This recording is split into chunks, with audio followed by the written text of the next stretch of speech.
Ora, muito boa tarde. Aqui estamos para a Innovation Talk da ANI, dedicada ao tema robótica e digital, ações no shipping, na área portuária e na monitorização oceânica. Temos connosco aqui um painel, eu diria, de luxo. Primeiro, o engenheiro Luís Marinho Dias, da Autoridade Portuária de Douro e Leixões, portanto, um profissional com uma vasta experiência na área marítima portuária e também no pioneirismo da introdução das tecnologias digitais no sector marítimo portuário, que nos vai, digamos, apontar quais são, digamos, as perspectivas de futuro para, digamos, tanto o setor nesta década que se avizinha e na transição digital em que, digamos, o setor não escape.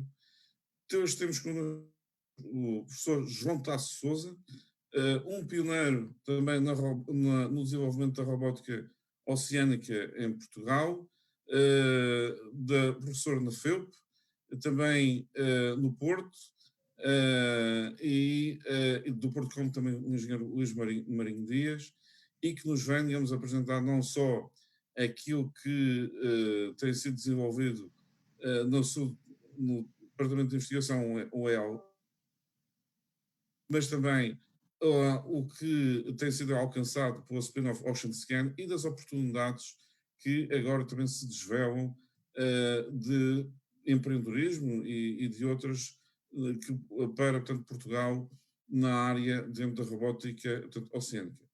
E por fim, last but not least, teremos também a intervenção do Pedro Rocha, o CEO da BTI, empresa que tem marcado não só o ecossistema de inovação, portanto, na área digital, portanto, em Portugal, mas também na área, portanto, do mar, e que nos irá também apresentar quase, portanto, as perspectivas que se poderão, portanto, desenvolver no ecossistema de inovação e de empreendedorismo nacional na área da robótica e do digital. Começaríamos então pelo Luís Marinho Dias. E uma coisa, como é que estamos na área do digital, portanto, nos portos? O que é que está-se a fazer bem e o que é que falta fazer e como é que se vai fazer? Muito bom dia e obrigado pelo convite, antes de mais.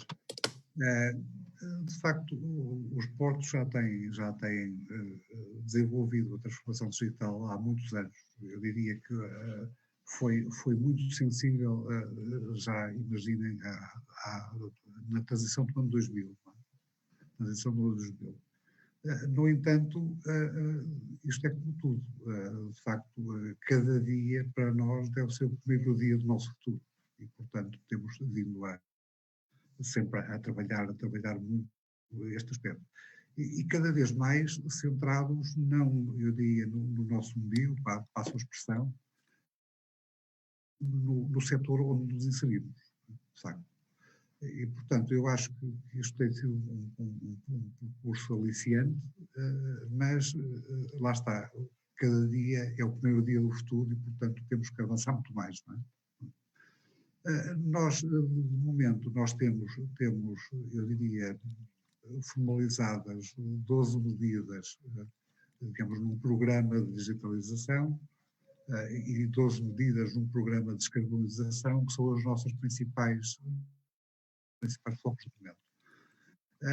Aqui, de facto, temos se me permitisse, eu realçava uma em cada lado. No que diz respeito ao programa de descarbonização, temos de olhar para o planeta, não é? Em primeiro lugar. De facto, é a transição energética, e na transição energética temos já ações em curso, digamos, o plano de transição energética, a instalação de uma central de produção de energia das ondas num olho do Douro, E também estamos a carinhar algumas startups em Viana do Castelo, que estão um porto, digamos, de vocação industrial, algumas startups para a produção de equipamentos de energia das ondas. Não vamos por aqui, ainda temos depois a discussão do hidrogênio e tudo isso em curso. No programa de digitalização, que eu penso que era o foco principal da intervenção de hoje, no programa de digitalização, de facto, temos medidas aliciantes. A primeira questão é não nos esquecermos que confundirmos digitalização com transformação digital. Portanto, são coisas ligeiramente diferentes, mas e quem está mais consciente disso sabe que são muito diferentes. Portanto, nós na digitalização temos uma intenção, não é uma intenção só nossa, é uma intenção partilhada a nível da comunidade portuária, que é de criarmos um observatório da conjuntura. Para quê? Para transformar os dados em informação em conhecimento. Portanto, esse conhecimento aí vai diminuir o risco das decisões que temos que tomar, e até a nível de infraestruturas. Portanto, um porto de mar é uma infraestrutura que necessita de capital intensivo, e aquilo com que se compõe os melões, passo a expressão, de facto tem que ser bem justificado, tem que ser bem projetado, tem que dar a dimensão correta, atempadamente, e isso justifica a criação do observatório. Isto logo à cabeça. Depois temos outro tipo de intervenções a nível do digital twin, ou seja, do gêmeo digital do Porto, que é um aspecto importante para centralizarmos toda a sensorização em real time. Portanto, eu diria que são estas as intervenções infraestruturantes, e mais uma que se tem falado pouco, e que tem sido difícil, eu diria, arrancar com ela, que é a questão do 5G. O 5G digamos, a convergência de comunicações e as características do 5G são pedras basilares para a organização das operações, para a recepção de navios não tripulados e, portanto, para o futuro. Eu penso que poderemos não ter, nos próximos 10 anos, os navios não tripulados a vir já a lições. Eu gostaria que isso acontecesse, mas temos garantidamente que trabalhar estas infraestruturas de forma a que consigamos evoluir para aí.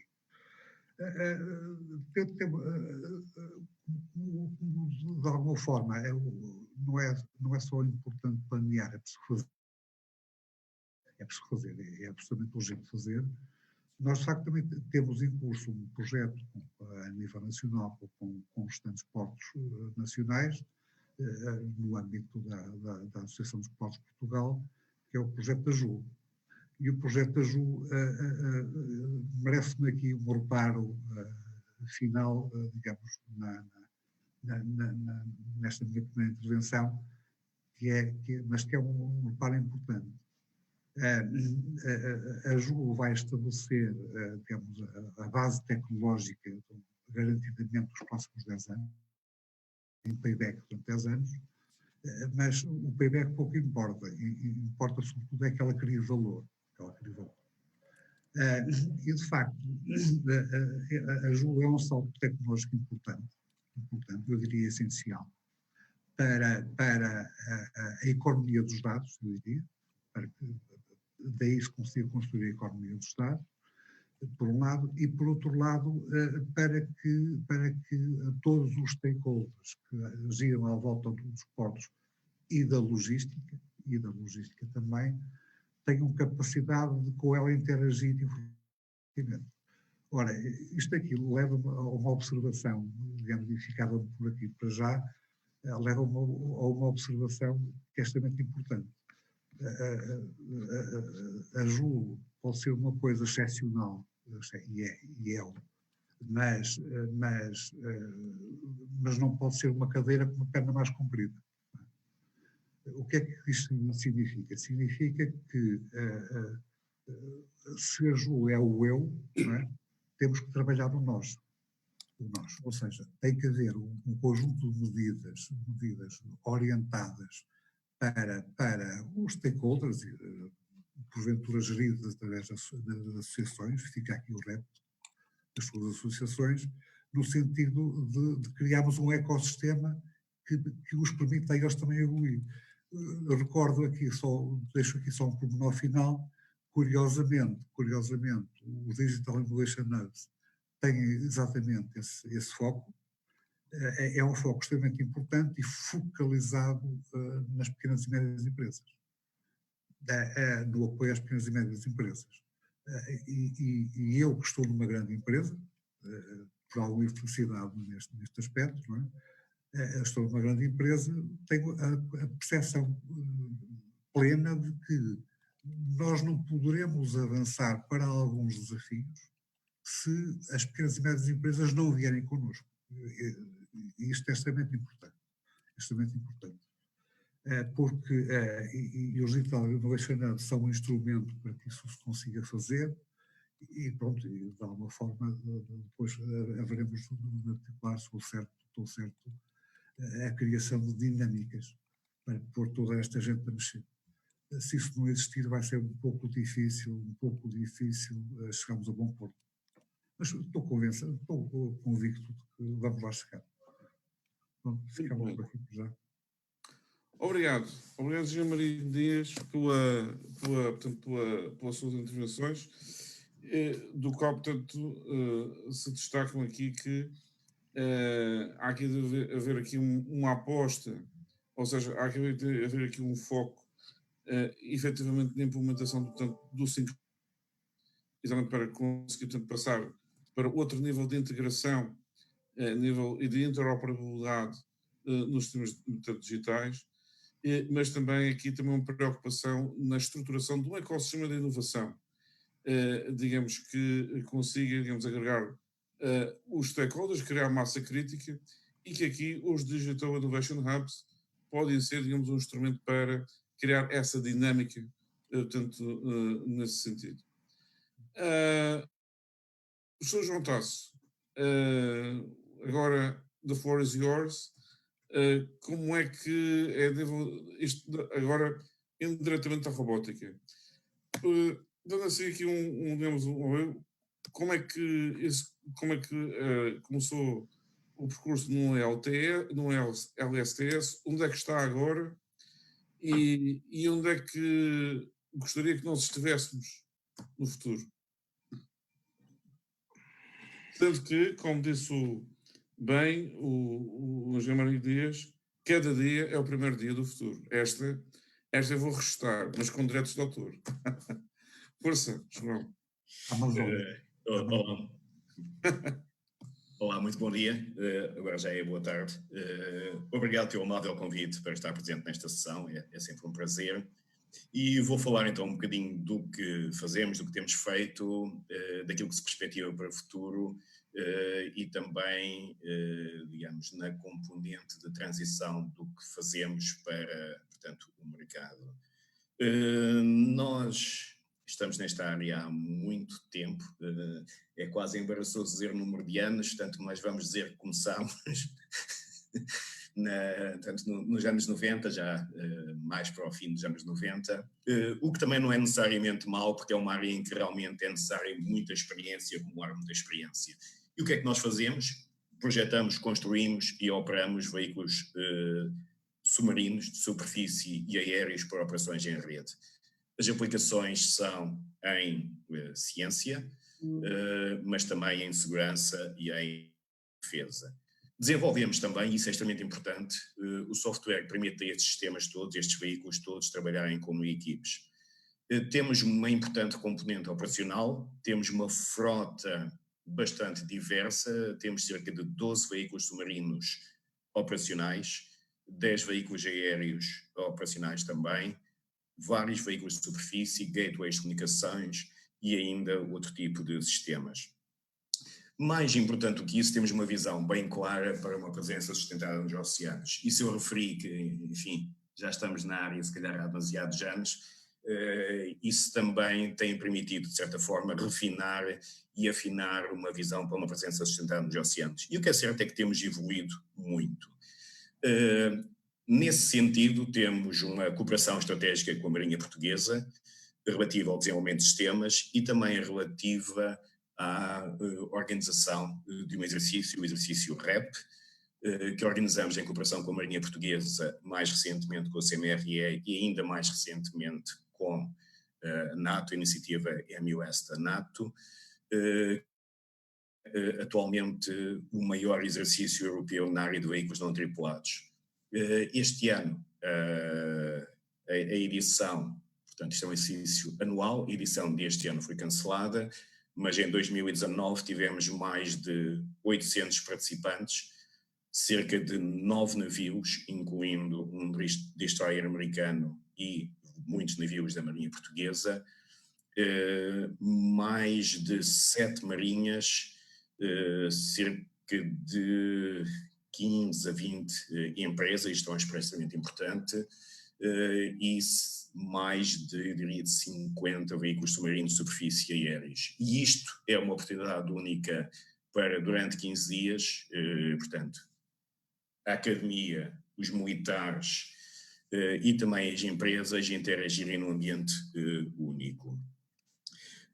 Temos também, como eu disse, uma forte componente operacional. Em 2018, por exemplo, para além destes exercícios REP com a Marinha, em 2018 tivemos no Pacífico, de uma campanha que lideramos a bordo do Falcor, navio oceanográfico do Schmidt Ocean Institute, em que basicamente tivemos durante 3 semanas no mar, basicamente a demonstrar e operar os nossos sistemas, neste caso non-stop, esse tempo de operação. Para nós é extremamente importante também as cooperações nacionais e internacionais. Temos uma cooperação estratégica com a Universidade de Ciência e Tecnologia da Noruega, que basicamente nos permite ter, assim, um pé, 2 pés, uma mão na Noruega e, de certa forma, ajudar a perceber um pouco melhor também como é que eles fazem as coisas, e fazem coisas muito bem, como é que transitam o que têm para a indústria e como é que, de certa forma, têm uma grande proximidade com a indústria, que é extremamente interessante. Por exemplo, um professor convidado da NTNU, com que trabalha diretamente, é o cientista-chefe da Equinor, que é basicamente a Statoil.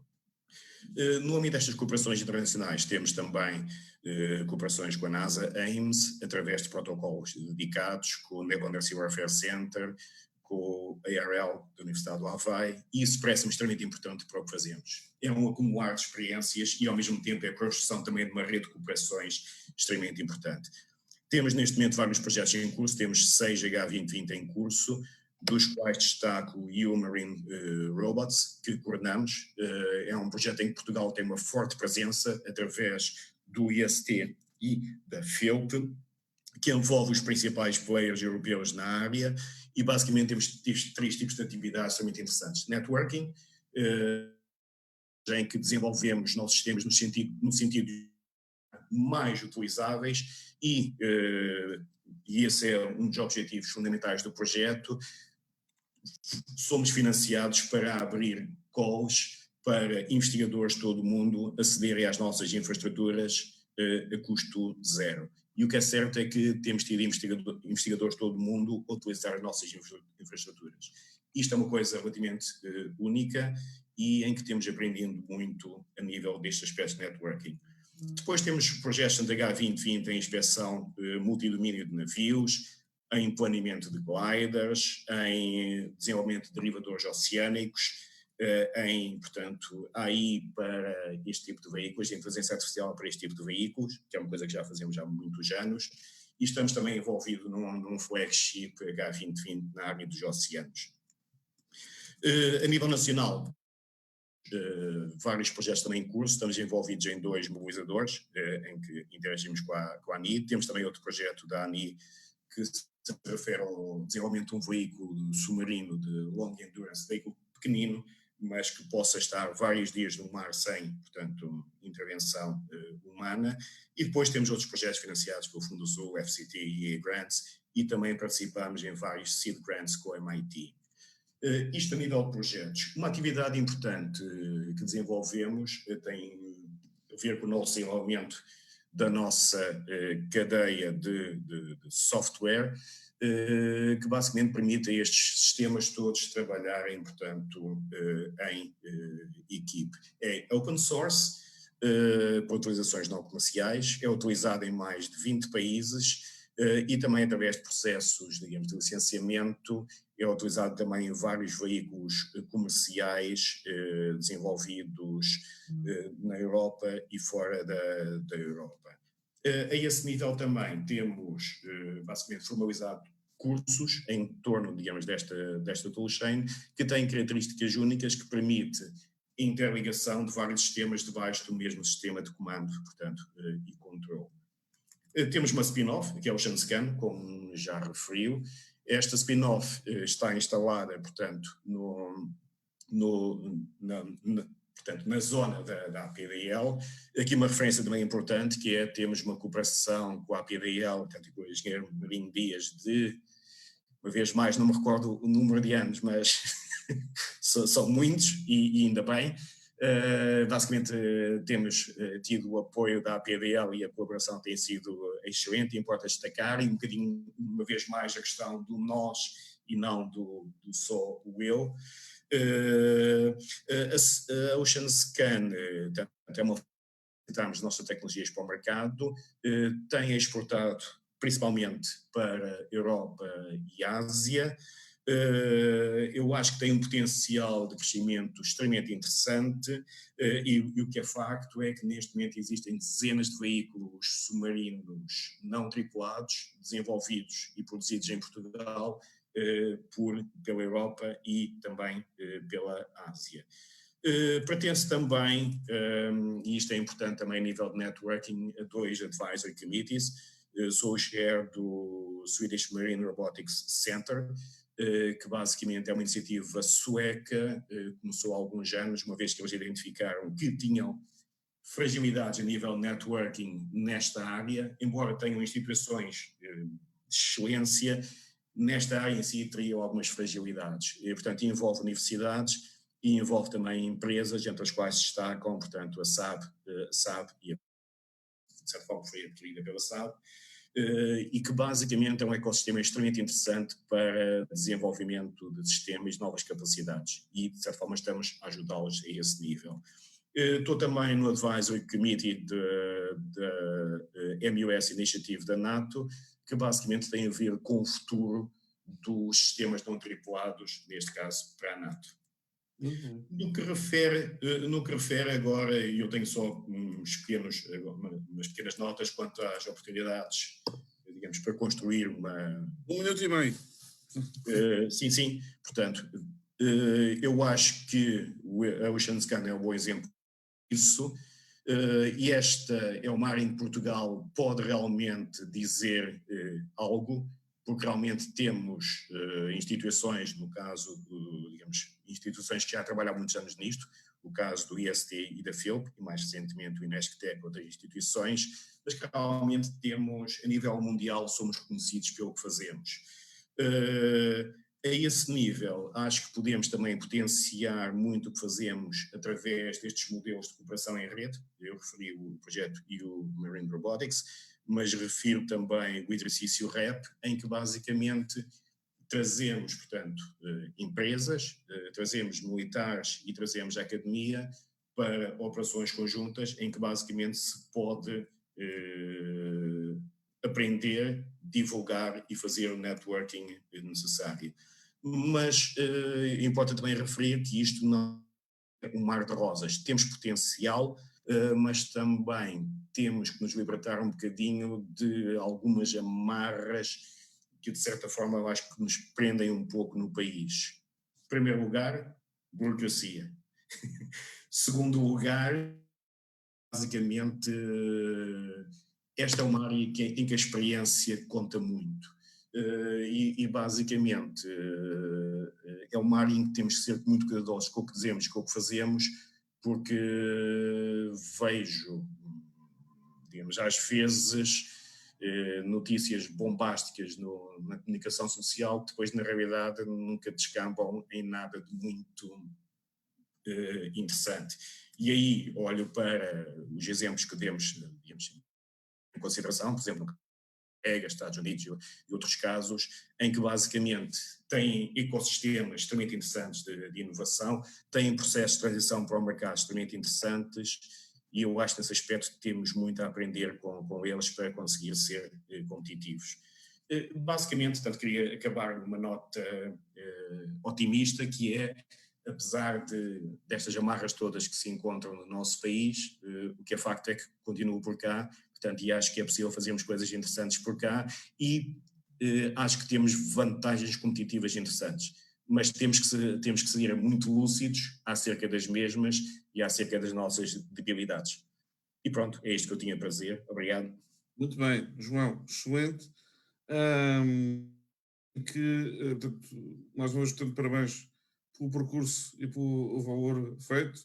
Vemos também aqui que a importância, digamos, da APDL e do Porto de albergar e ser, portanto, uma plataforma, digamos, facilitadora e, neste caso, até aceleradora de inovação. Ou seja, vemos aqui, portanto, um exemplo prático de como os portos são infraestruturas críticas para a criação de um ecossistema de inovação integrado e funcional para as indústrias da economia azul, portanto, nas suas diversas figuras, aqui o exemplo tanto da robótica, e também vemos aqui que não é só, digamos, apenas oportunidades aqui de investigação ou de criação digamos, de máquinas a nível, portanto, para investigação científica, mas que existe aqui exatamente digamos, existe aqui, digamos, terreno, por assim dizer, para, digamos, a emergência de uma figura industrial em que temos já, portanto, alguns centros com experiência a partir do qual se podem, portanto, fazer algo a esse nível. Pedro, depois de ouvir estas duas intervenções, e tendo em conta aquilo que é, digamos, os fatores de sucesso de um ecossistema de inovação, como é que vês aqui que se poderá, tanto estruturar aqui algo de uma nova figura aqui dentro destas áreas, robótica digital? Boa tarde. Em primeiro lugar, muito obrigado pelo convite, é um prazer estar aqui. Não sou um veterano do setor como o engenheiro Luís Marinho Dias, nem o João Sousa, que já conhecia, que gosto bastante e que acompanho, mas eu acho que hoje gostei de duas coisas que disseram. O invés de pensar no eu, pensar no nós, e a ideia também de que todos, é o primeiro dia, estamos sempre a aprender, não é? Portanto estamos um bocado sempre no dia zero. Já o Jeff Bezos da Amazon também sempre dizia o day one, não é?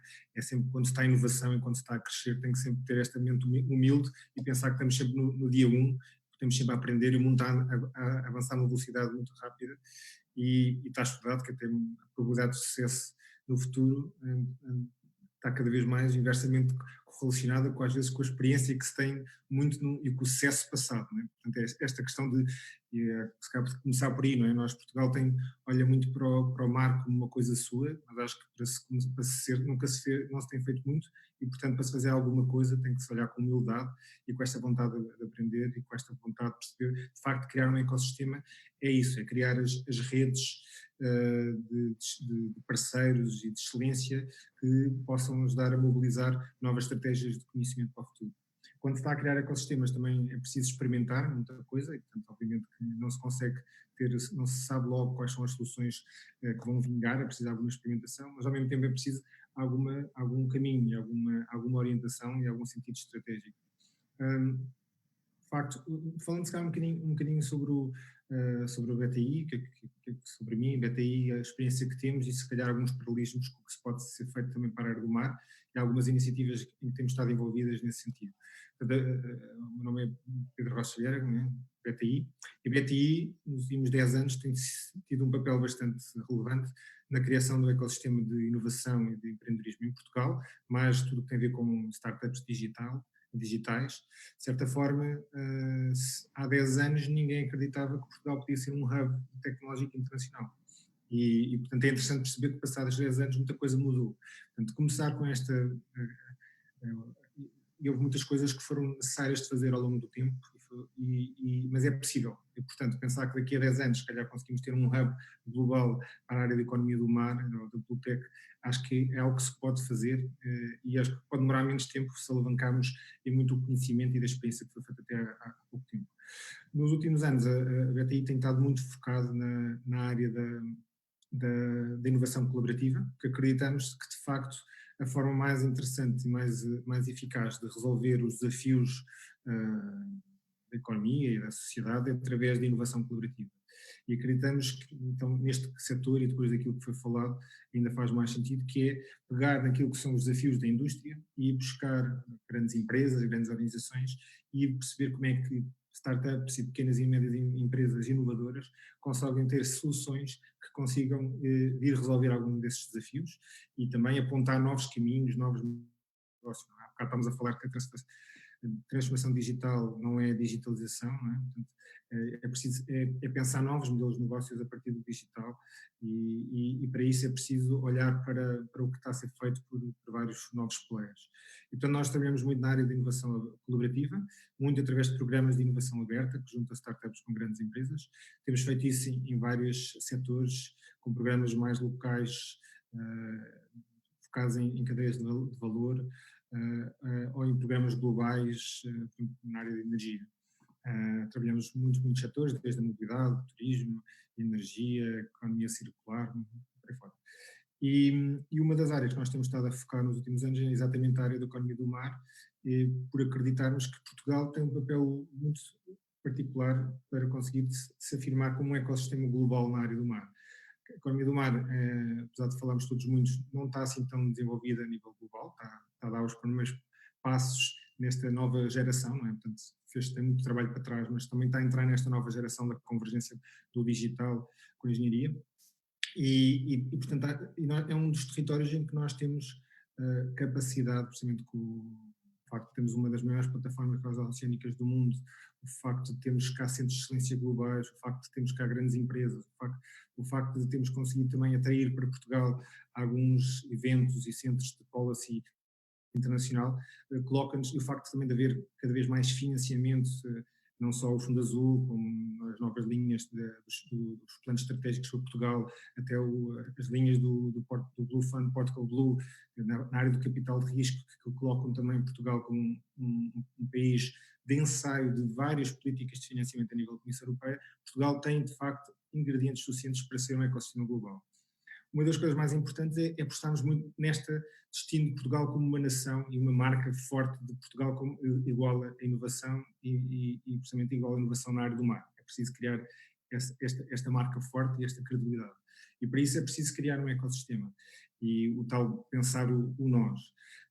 Uma das coisas importantes é conseguirmos perceber quais são alguns dos focos, não é? Uma vez que não dá para ir a tudo, onde é que se pode começar e onde é que há mais sinergias com aquilo que são as grandes prioridades e os grandes desafios e as sinergias, porque a inovação cada vez mais acontece na interseção de diferentes cadeias de valor, não é? Portanto, como é que o mar está ligado à robótica?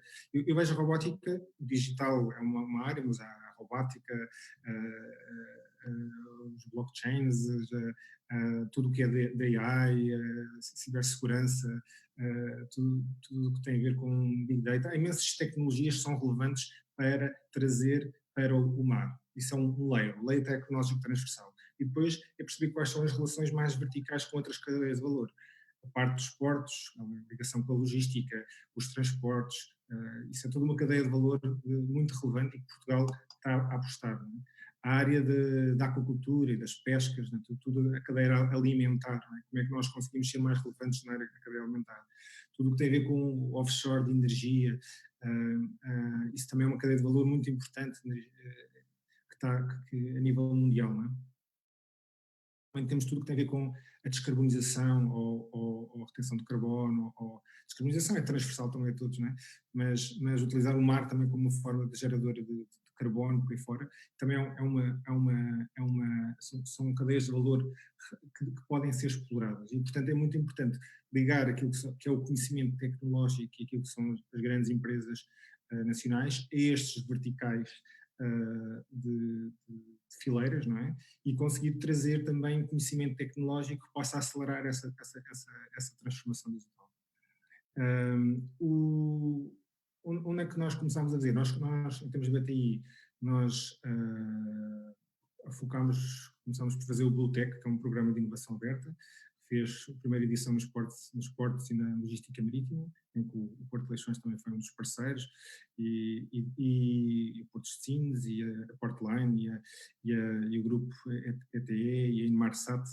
Há bocado estávamos a falar de comunicações, o 5G é importante, mas também é muito importante tudo o que está agora acontecendo em termos de satélites para no alto mar, toda esta conectividade permite uma recolha de dados muito importante. Temos o Air Center em Portugal, isto é há imensas temáticas, há muitas áreas, mas é importante focar. Nós começamos de facto pela parte dos portos e da logística marítima. Porquê? Porque era uma coisa que era fácil ter resultados mais rápidos. É uma indústria importante, natural, importante para muitas, está ligada à economia em geral, e os portos são bastante avançados em Portugal, então era possível conseguir criar alguns resultados rapidamente. E o Bluetech conseguiu trazer várias startups de todo o mundo, em que fizeram pilotos com estes parceiros e que conseguiram ter resultados concretos, pilotos, e isso começa a ser o início de um ecossistema. O que é que nós estamos a fazer agora? Recentemente ganhamos também, em parceria também com o Foro Oceano, um projeto europeu chamado ASBAN, que é um projeto muito ambicioso que reúne parceiros de todo o espaço atlântico, em que a BTI está a coordenar com o apoio do Foro Oceano, em que tem como esta tese, há bocado também falávamos da importância dos portos, é a visão de que como é que os portos podem ser de facto os pivôs para os novos hubs de inovação para a área da economia do mar. E como é que se consegue organizar essas novas direções, essas novas áreas de inovação para a economia do mar, e como é que se consegue criar um ecossistema de startups e pequenas e médias empresas que venham cooperar com essa clusterização dos portos para trazer aquilo que são as novas soluções e as novas tecnologias para explorar essas fileiras. Portanto, o ASPBAN tem este objetivo de reunir vários portos do mundo, clusterizarem esses portos através de diferentes fileiras, identificar aquilo que são os seus desafios comuns e conseguir trazer startups grandes e pequenas e médias empresas de vários sítios do mundo para conseguir fazer pilotos com essas startups. Nós acreditamos que esta rede de parceiros pode ser uma base para um futuro consórcio grande para o futuro da economia do mar, e que Portugal tem ótimas posicionamento para poder ser um test base, portanto um local de experimentação, de inovação em muitos destes clusters. E portanto, o que estávamos a dizer há pouco, o que é preciso é de facto conseguirmos reforçar este posicionamento de Portugal, trazer investidores, trazer startups, trazer investimento internacional em torno destas fileiras e trazer talento. A importância e a criação dos Blue Jobs e a atração de talento internacional é muito importante, e com isso começar a criar poucos resultados, e com esses resultados mostrar evidência de facto se consegue criar cá coisas muito interessantes para o futuro, e daí conseguir começar um local de, por um lado, atração de startups de inovação para cá, mas também de exportação de inovação para fora, e de começar a criar alguma massa crítica em alguma destas fileiras. Não sei se já acabou o meu tempo. Sim, já.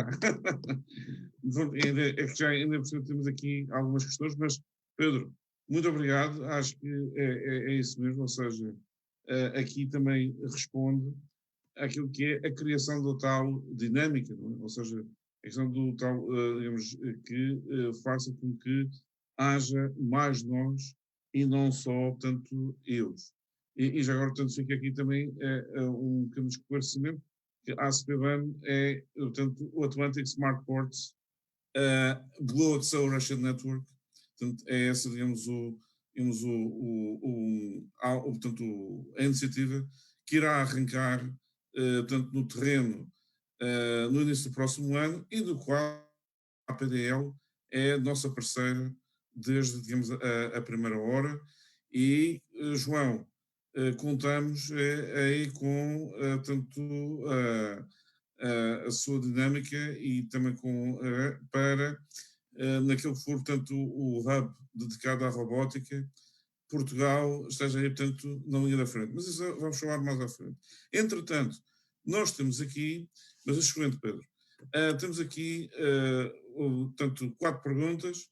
Portanto, a primeira é da Aida Cunha, que pergunta em que medida é que a robotização e a digitalização do setor portuário pode, digamos, criar um novo potencial. Que impacto é que pode ter?